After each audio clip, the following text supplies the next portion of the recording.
Welcome back to another session of In Conversation With. At EDT, we're really known for our research capabilities. And one thing we've done over the years is redeployed investments into research to make sure that we're informed about education and employability globally. And that's one of our key kind of USPs in the market.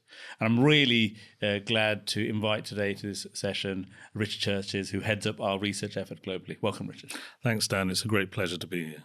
Richard, it'd be great to hear about your experience at EDT and what you think some of the key highlights have been before we just delve a bit more into research afterwards. Well, from the first moment I walked into the company over 20 years ago, I was struck by the passion this company had for transforming lives, underpinned by conducting research that was helpful to governments and policymakers in transforming the lives of children and into adulthood and all those other amazing things that we did. And I knew from that first moment that this was the place for me. And I've felt the same every single day since. And our research work really is a highlight of that. Very few of the people that we compete with in the marketplace, and we do compete, we have to fight for every penny alongside many very powerful and wealthy companies. We're not for profit. And what singles us out, and I know this is true because clients have told me this time and time again, is the fact that we conduct research, that we're interested in finding out what works in the best way to have the biggest impact. So highlights, there have been so many projects that I've been involved in over the years. I joined CFBT to lead what was called the Fast Track Teaching Program. It was the first blue chip company accelerated leadership program in education in the world, and I did that for the best part of a decade. It was a fantastic program, and we did research on that program into the people on that program. I led the new secondary curriculum for the Labour government, and then I've also had the pleasure of working for the coalition government and the Conservative government, most recently doing work on teacher workload. And those have been real highlights. And I think you spoke to Tony in a previous episode about Brunei. I was based in Brunei for 4 months, working with the Permanent Secretary, designing the learning, literacy and numeracy coaching program. And I think probably actually hadn't thought about it, but that's probably one of the big highlights, actually, especially hearing what an impact that's continued to make. And yes, I heard you had a couple of weeks' notice before you were sent off for 4 months to Brunei. It was 24, actually. It really was. But I was actually going anyway to work on the coaching program, but then the person who was going to lead the whole thing pulled out. So, yeah. I think it's a massive impact that we've had globally. In terms of our research capabilities, and we do a lot of research, we'll come back to some of the detail later. How do you think that supports the overall efforts of EDT globally? And how does a research piece connect to the programmatic work that we do? Well, I think there are several levels in which that works. Firstly, philosophically, I think having a research element at the heart of what we do makes everyone think about making a difference in a way that other people don't when they, you might say, interfere in education systems. Too often, people design a product and then go all out to sell it without thinking about whether it's going to work, how it's going to fit into the context, what the best way to implement that is, or what the unintended consequences of it might be. Having a philosophy where we believe in identifying what works to strengthen and develop an education system transforms the whole way we think. There's another level. A lot of our work, most of our work, involves bidding for large-scale contracts with governments. By publishing papers that explain to policymakers the best direction they can take, we influence those tenders, and that's definitely happened in the area of school accountability. The work that we did around effective school inspection, effective external review about 10 years ago or so really did make a difference to the way in which governments were thinking about inspection frameworks and their delivery. That changed and transformed the systems that were being used in the Middle East and has made a big difference. And we're doing something very similar actually at the moment, which is in a very important area. We're collaborating with David Godfrey at University College London. We have a program called the School Partnership Program. This is peer-to-peer head teacher review of schools. So it's head teachers reviewing each other as critical friends. And we're working with David on a piece of research that's in England, looking at SPP, but also in the Netherlands and Spain, looking at what is the best way to do peer-to-peer review in order to strengthen the education system from within. And so that's a very important aspect. So that's perhaps an example of where we are defining the best way to do something that then will inform our own program delivery. So there's the philosophy, there's influencing policymakers to do the right thing with the valuable money they spend, and there's also being able to refine programs well. Another example of that is perhaps the work we've done with Steve Higgins and Wayne Harrison, where we published the most up-to-date large-scale analysis of the randomized control trial evidence into tutoring. And from the study of effectively 1,000 papers and the 22 meta-analyses available has come some really important information for policymakers on how to make that work well. I think on a recent trip, speaking to policymakers and foundations, I think the one thing that came out again and again was EDT's research capability, how that stood out as being not only industry standard and setting standards, but actually, as Tony referred to in an earlier conversation about implementation science. And you refer to school inspections and review process, and there was a lot of positive messages coming from our partners in Dubai and in Sharjah about the experience we had, and at the moment we look after over 350 schools globally. I mean, that's just a reflection of that research. I also understand that the impact on research goes beyond just the informing, and it obviously goes into tendering. There's a recent push, requirement, interest, shall we say, in climate education, and we've done recently. We've done a lot of work in that. Could you just give the audience a bit of a sense of what that is?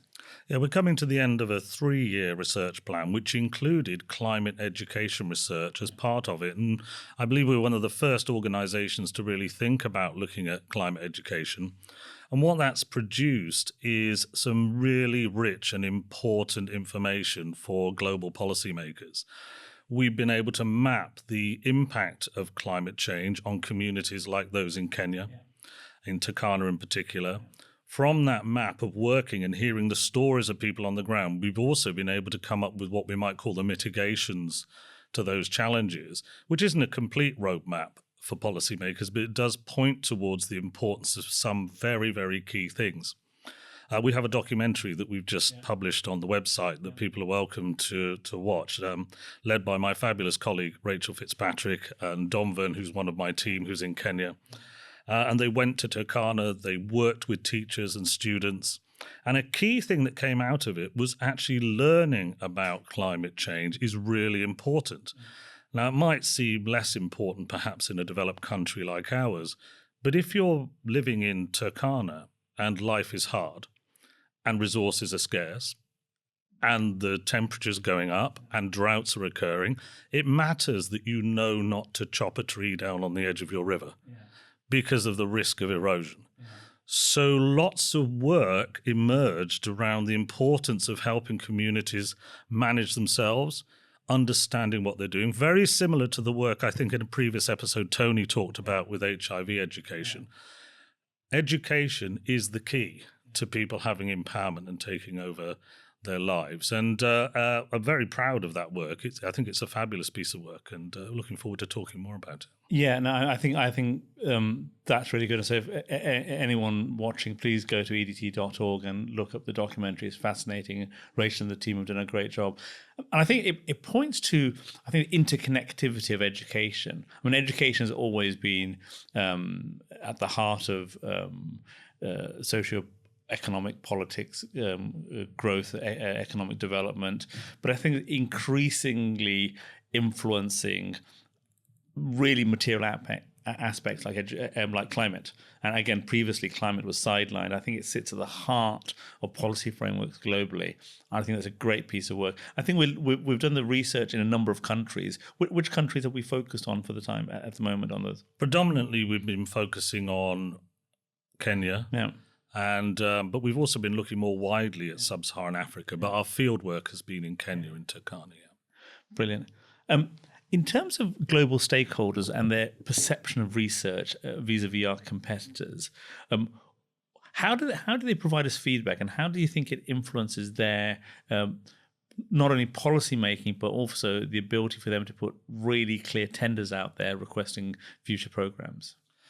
Well, I think there's several elements to that. What separates us from many of our competitors? I think there's a couple of really important things, and then I'll come on why I think that's important for policymakers. One is we take a very broad church view about research methods. Myself and my team, you should use the right research method for the right job.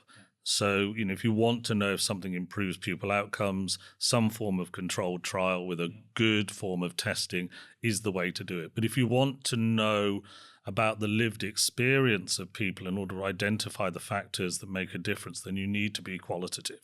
And we do all types of research and have published all types of research over the years.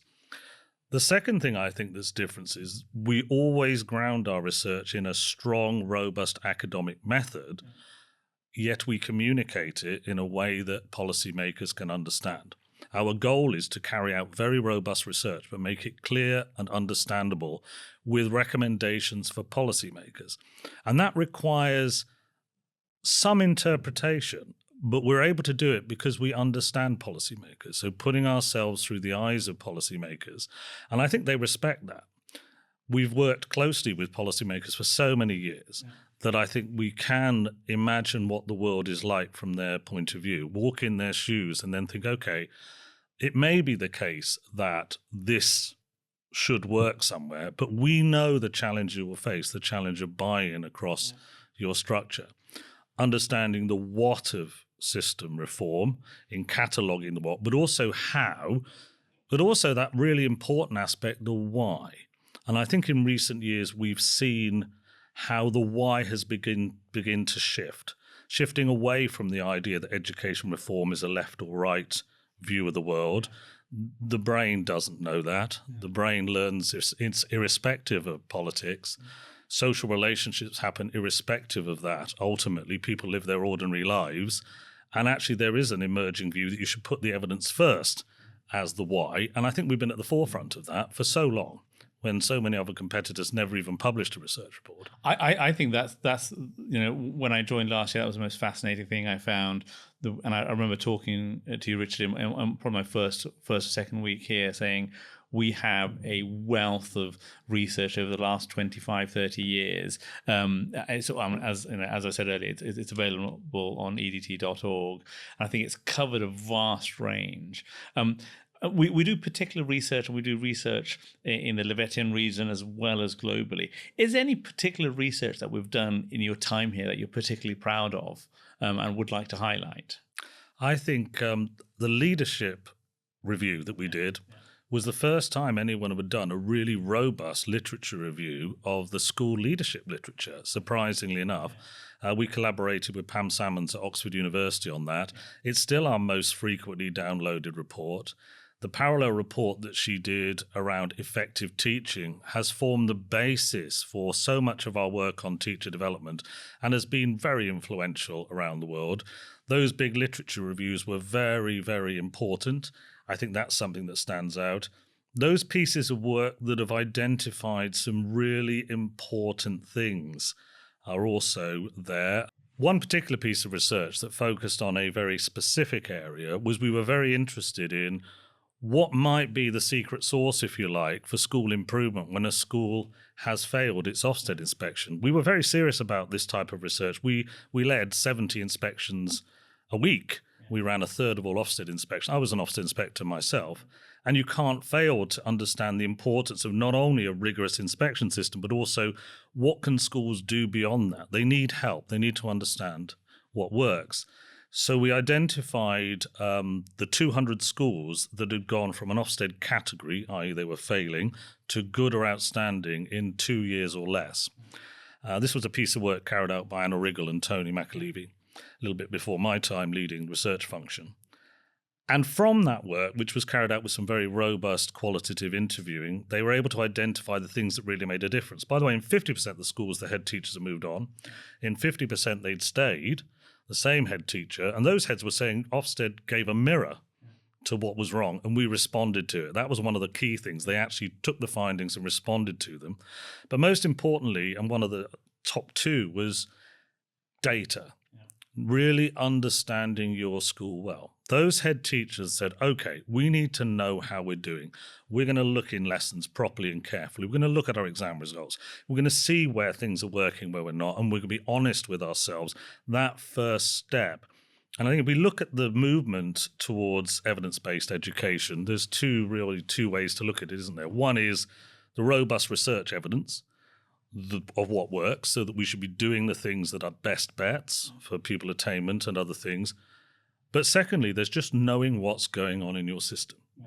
Effective education systems collect the data about pupil attendance and performance, and where they see a bright spot, they go and have a look and they say, okay, what's working there? Where something's not working, they go and look and say, what's that? And they shift their behavior accordingly. And that report, I think, was really important in starting that journey of discussion around school improvement post-inspection. I know many people have talked about it. That's fascinating. I think we've taken that learning in various global contexts, and it's great to be sort of technical advisors with the likes of FCDO, the Bill and Melinda Gates Foundation. And I think that system strengthening that's come through our pedigree of experience is really powerful. I just wanted to touch on how you think research is connected, because I think one thing we do really well at EDT is the research, which may come to fruition over a number of years, have a long-term impact, allows us to really think about programs well in advance. Have you seen examples of how we've connected the research all the way through to programmatic work that we've then delivered? It's happening all the time in lots of different ways. One obvious way is that we also win contract research. So a lot of the research we've talked about, we fund ourselves from our surplus as a reinvestment into the education system. We do it to help education systems be better, but we also conduct contract research. And that from beginning to end is influencing. Maybe an example of that, and then I'll draw out the way within the company we work as a cross-function. A nice example of that was the Department for Education Workload Reduction Program. The DFE actually contacted us and said, are you interested in this, on a framework that we were on? They wanted to join up the work we had done on teacher-led randomized control trials with workload reduction in order to help schools understand what worked. So we went round the country and we trained teaching schools around the country to do randomized control trials and other forms of quantitative research alongside some really substantial workload reduction. Some of these schools were ending all lesson planning. Some schools were moving completely to a much more lighter touch communication. Some were looking at more radical ways of doing marking to be more efficient. But the head teachers were scared to do it. Because these are some big shifts. You believe that these things are making a difference. You don't do them just to take up teacher time. And the DFE, and we found it made a massive difference. Not only was there no negative effect on pupil attainment, but by removing many of these unnecessary pieces of workload, but in many cases, pupils' attainment actually improved. And that's really interesting, isn't it? Teachers felt more empowered, and they said they were more empowered, more able to be creative. So there's a really nice example of working with a government to help them shape policy. And the findings from those studies, which are published on gov.uk, and we wrote an independent report for the DFE that you can download, it changed policy. It made workload reduction part of government policy. Within the company, we have a long reach, so the research team's often involved in monitoring evaluation processes on our programs. They're involved in pretty much all of them, one way or the other. Some very substantial work. We've been helping the early years development program with its side of things. And then informally, we're often asked to help. One of our areas, employment and careers, are going to carry out some action research themselves, and they've asked me to help by supervising, providing some critical friend support as they take that forward.